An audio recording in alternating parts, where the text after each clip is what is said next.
People have always been fascinated by myths. Surely you've heard about giants before. These beings are an integral part of many religions and legends. Did you know that old maps of South America show giants? Since then, many researchers have wondered whether they really existed. But why are these creatures actually depicted throughout history? You'll find out in this video. Before we get started, be sure to hit the like button and ring the notification bell to keep up to date with all our future videos. Also, stick around until the end, and you'll learn the terrifying reason why most people believe that giants truly did exist in history. Giants in mythology. Before we begin with the giants of South America, let's briefly review Greek mythology, in which these creatures play an important role. The giants are the children of Earth, Gaia, who were born from the blood that flowed from the wound of their husband Uranus when the latter was mutilated by Kronos. Though of divine origin, they are mortal, or at least can be killed. There is lore that some giants, Alcyonia and Porphyrion for example, were immortal as long as they were in the land where they were born. The legend of the giants is dominated by the story of their fight against the gods and their defeat. They were born from the earth, and this begot them to avenge the titans that Zeus had imprisoned in Tartarus. They are gigantic beings of invincible strength and fearsome appearance. The giants have thick hair, a shaggy beard, and their legs are like snake bodies. The place of their birth is the Pallene Peninsula in Thrace in Phlegrae. As soon as they were born, they threatened the sky by throwing burning trees at it and stoning it with huge rocks. Faced with this threat, the Olympians prepared for battle. Initially, the main opponents of the giants were Zeus and Athena, the goddess of battles. Zeus was armed with the Aegis and the lightning that his eagle had brought him. Athena was also equipped with the Aegis and hurled lightning like her father. Her most important helper was Heracles. Now that you know a bit more about the giants, we can move on to the Patagonian beings. Patagonia, origin of the name.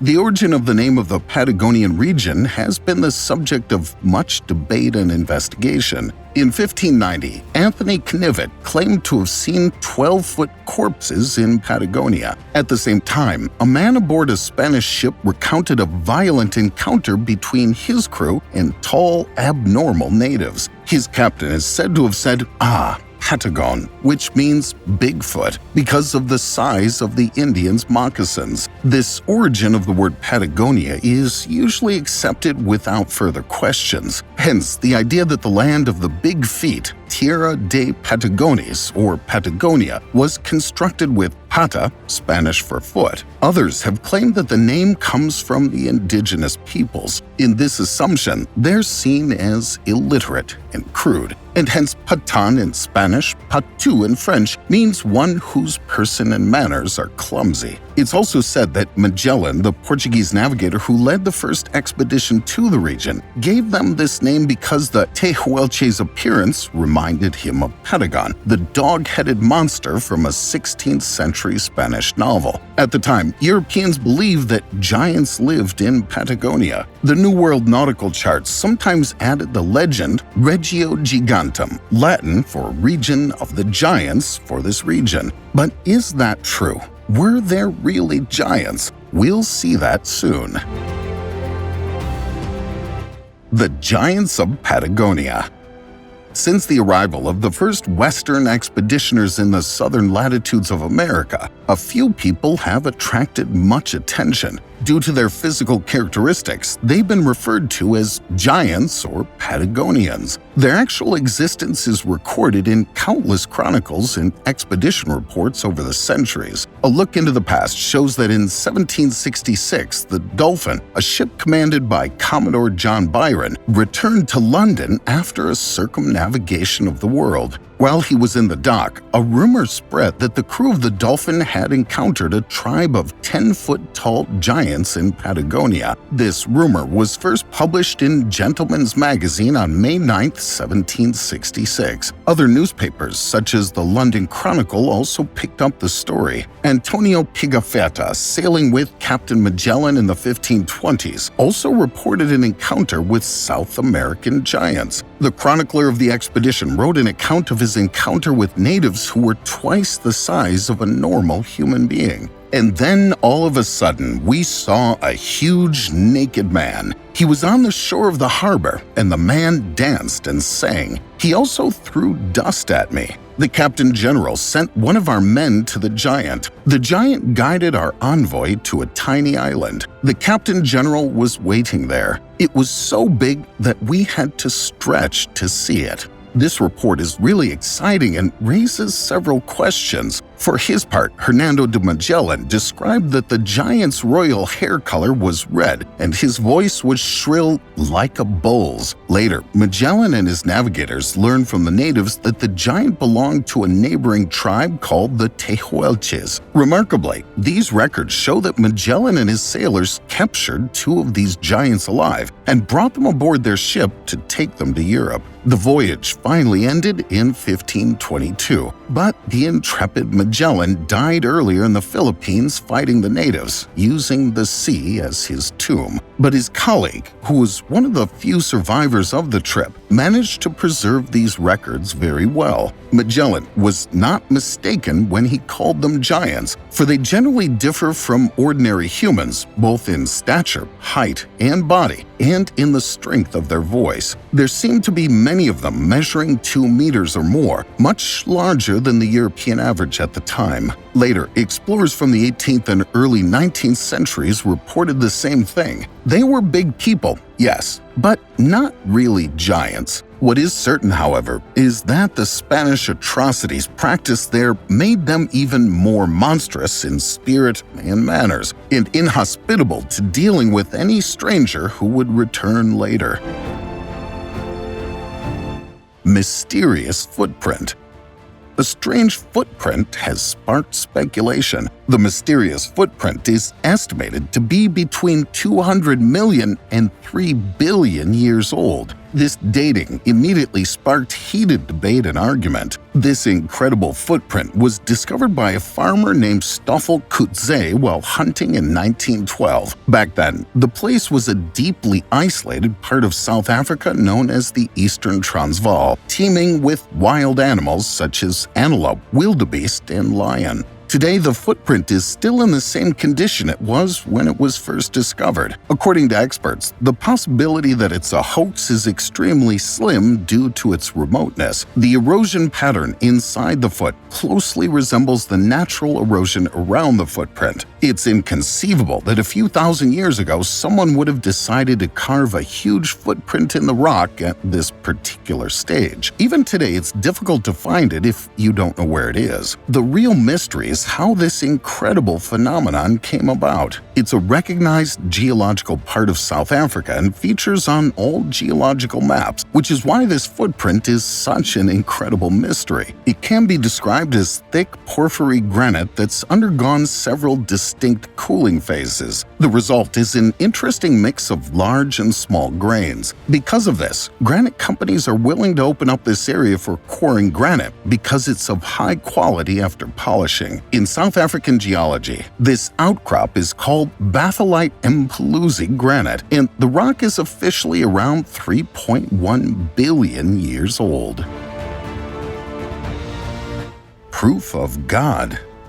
For many people, this imprint is recorded evidence of the existence of the giant sons of God, or the Nephilim, mentioned in the Bible and other scriptures. However, other experts believe that they are the children of Seth, angels, aliens, monsters, and strange hybrid offspring who may be wiped out in the great universal flood. But in almost all mythologies, legends abound about the relationships between gods and mortal women, and between goddesses and mortal men, producing demigods or heroes. There's also a common mythology that describes how a race of people with gigantic stature once existed. Who were these Nephilim? The scriptures show that they're the offspring of evil covenants between divine beings and the daughters of men. The statement, "There were then giants on the earth," would suggest the connection between the sons of God and the daughters of men. However, it is possible that the Nephilim existed separately from the intermarriages, and the term "were on earth at that time" simply defines the antediluvian time.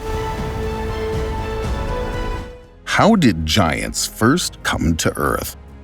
While the stories and claims you're about to hear certainly seem a bit outlandish, many historians and conspiracy experts believe there may be some truth to them. You may have heard of the Anunnaki, a supposedly ancient race of superior beings who, according to some, may have been the reason behind humanity's existence on Earth. According to the ancient people of Mesopotamia, the Anunnaki were a divine race that used to dwell with humans on Earth, similar to how angels have been described in the Bible. So, is it possible that the Anunnaki may have been the fabled fallen ones who broke God's law and had their way with the so-called daughters of man? Most of the people in Mesopotamia rejected the idea that the Anunnaki were the creators of humanity. Even though Sitchin and Ikke's theories claim otherwise, all of the evidence we can find seems to suggest that the ancient Mesopotamian people believed that the Anunnaki were simply watchers of man. They would basically sit back and observe humanity and make sure that everything was going according to plan, whatever that plan may have been. A lot of people compare the Anunnaki with the residents of Atlantis. They say that the Anunnaki had a higher level of knowledge that caused them to be respected and worshipped by the ancient people. Much like Atlantis, no one knew how they acquired such a vast amount of knowledge, but the people of Atlantis are said to have been some of the most highly skilled and highly educated people to have ever walked the earth. We all know what happened to the people of Atlantis, but no one knows for sure what happened to the Anunnaki. We know that they would have been led by a ruler named Enki, and that he would oversee the development of humanity and step in to give pointers when it was necessary. If we think back to the time of the ancient Sumerians, these people claimed that all of their knowledge was given to them by a race of humans that descended from the sky. They say that these people taught them about modern agriculture, helped to invent the wheel, the plow, and helped to domesticate animals. If these claims are true, it's possible that the Anunnaki would have had an active role in the development of humanity and could have helped plunge us forward thousands of years in a matter of days, teaching us complicated tasks and machines that would have taken hundreds of years to develop.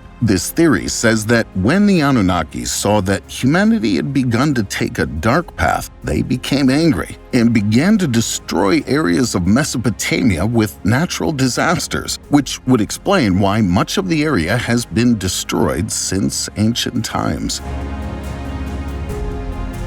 The goal of the Anunnaki. So this may all sound amazing, but what was the overall purpose of the Anunnaki visiting humanity? As far as we know, they essentially watched over humanity for our own good. We don't know what they stood to gain from humanity, if anything. All of the stories and theories seem to suggest that the Anunnaki were watching over humanity out of the kindness of their hearts. They wanted to ensure that humanity had a decent chance at survival, so they would give us pointers along the way and help us along when we needed it. However, they did their best to not interfere unless it was completely necessary. The Anunnaki would slowly begin to lose hope in humanity when we began waging wars with one another, taking each other's lives and destroying the earth bit by bit. He says that they would sit by and watch and act as judges to determine whether we were going down the right or wrong path. As you may have guessed, humans would, more often than not, take the wrong path. This theory sits well with other religions, such as Christianity. Jesus, the Son of God, would have served a similar purpose. The theory is that the Anunnaki would have also triggered natural disasters such as floods, volcanoes, earthquakes, and more as a punishment for when humans strayed too far from the beaten path. They never wanted to destroy humanity. They only wanted to help it. The problem is that we don't know what happened to the Anunnaki. if they ever really existed. It's possible that they may have destroyed themselves in one of the countless natural disasters they allegedly caused, but we just don't know for sure. It seems that from one day to the next, they simply vanished. Were the Anunnaki more than gods? A French archaeologist named Paul-Émile Botta was the first man to excavate the remains of a Sumerian city. He visited an area near Iraq in a location that's now known as Khorsabad. He was on a mission to locate and document various locations that were mentioned in the Bible, and the lost cities of the Sumerians were first on his list. In the remnants of the city that had long been covered in sand, mud, and dirt, he found 14 tablets that many people believe are the first historical documents ever written by man. These tablets were truly incredible, but it would take several decades before we'd be able to understand the story that these tablets told. Of the tablets, a few would contradict each other, calling into question the validity of their content. The tablets showed images of humans as well as giant beings that were called the Anunnaki. The Anunnaki were surrounded by much smaller people, but we don't know if these individuals were meant to represent humans or servants of the Anunnaki. The images show humans carrying around goods in baskets, much like other cave paintings or clay images from similar time periods. The tablets also tell the story of a sudden shift in Sumerian culture when leaders are appointed to oversee the people and rule over the land. Historians have never been able to explain this strange leap in human development. What would cause these free people to suddenly decide to elect leaders to rule over them? If everything was going well for the Sumerians, as it seems it was, why would there ever be a need for a leader? Who were the Anunnaki really?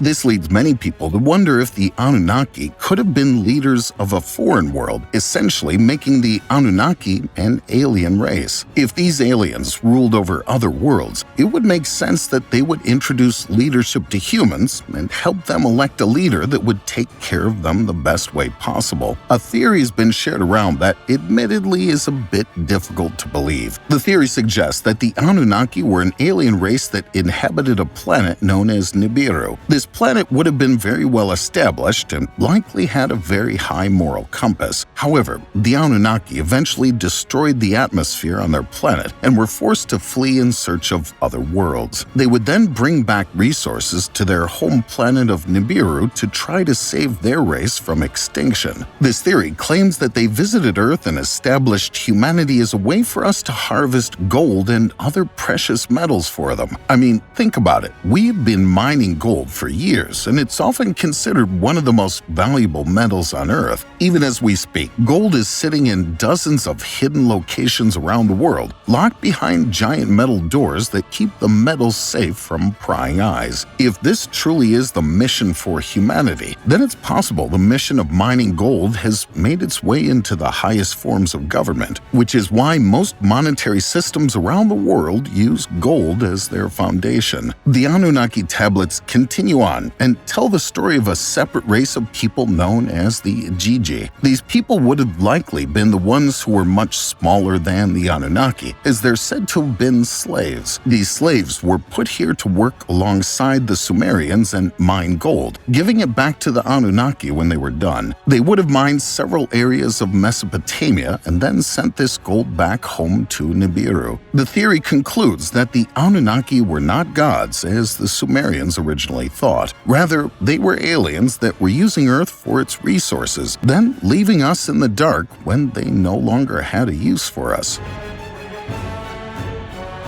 The work of the Anunnaki on Earth. Back in 1976, an author and researcher named Zecharia Sitchin dug deeply into the history of the Anunnaki and found that several of the ancient tablets had been misinterpreted. He claims that there were several errors in the historical reports and came up with his own methods of translating the tablets. He says that his new understanding of the tablets would change the history of the Sumerians and the history of humanity forever. According to his research, he believes that the Anunnaki were not gods or elders. Rather, the most direct interpretation of the text would label them as being who came from the stars. This adds more fuel to the theory of the Anunnaki being aliens. He says that the Anunnaki would have set up cities on Earth over 400,000 years ago and had been actively mining our planet for hundreds of thousands of years before humanity came into the picture. Thank you for watching. Click on one of the pictures and watch another exciting video. If you like this video, please give us a thumbs up, and to never miss new videos again, click subscribe, and we'll see you again soon.